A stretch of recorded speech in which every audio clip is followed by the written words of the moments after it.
Hello everyone, আজকে ছাতু পরব আছে, তো মা পুজো করছে, চলো দেখছি।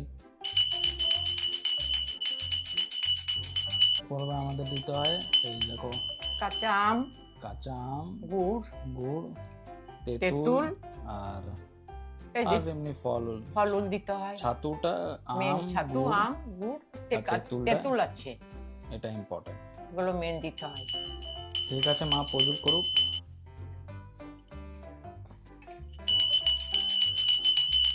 এটা বছরের শেষ, তো সেই দিন আমাদের এই পুজোটা করতে হয়। আচ্ছা, এটা বছরের শেষ হচ্ছে, তাই এখন এই পুজোটা করতে হবে বছরের লাস্ট দিন। ঠাকুরকে ছাতু দিতে হয়। একটা ছাতু পরব আছে, আবার সংক্রান্তিও আছে।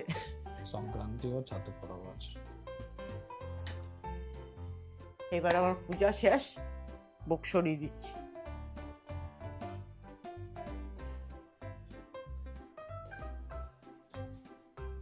দিচ্ছি সব। তো পুজো শেষ, এখন আমি প্রসাদ খাবো।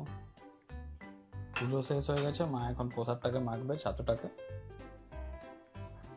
কি কি ঢেলে মাখছো মা? ওটার মধ্যে গুড় আছে আর এই তেঁতুল ভিজিয়ে তেঁতুলের কাইটা নিয়েছি, আর এখন একটুখানি নুন দেব। এই যে নুন দিচ্ছি। আচ্ছা, চিনিও দিয়েছো? না, চিনি দেয়নি, গুড় দিয়ে মাখতে হয়। ছাতু দিচ্ছি। আচ্ছা, একটু ছাতু মেশাচ্ছ, খাবো বলে দেবে। ছাতু মাখা রেডি হয়ে গেছে, মা দাও আমাকে প্রসাদ খাই। এই যে এভাবে মাখবেন আপনারা। তো ছাতু মাখা রেডি, আমি এবার প্রসাদটা খাই। ফলু আম খেয়েছে? ফলু ছাতু মাখাটা খুব টেস্টি লাগছে। আবার দেখা হচ্ছে নতুন ব্লগে, টাটা বাই।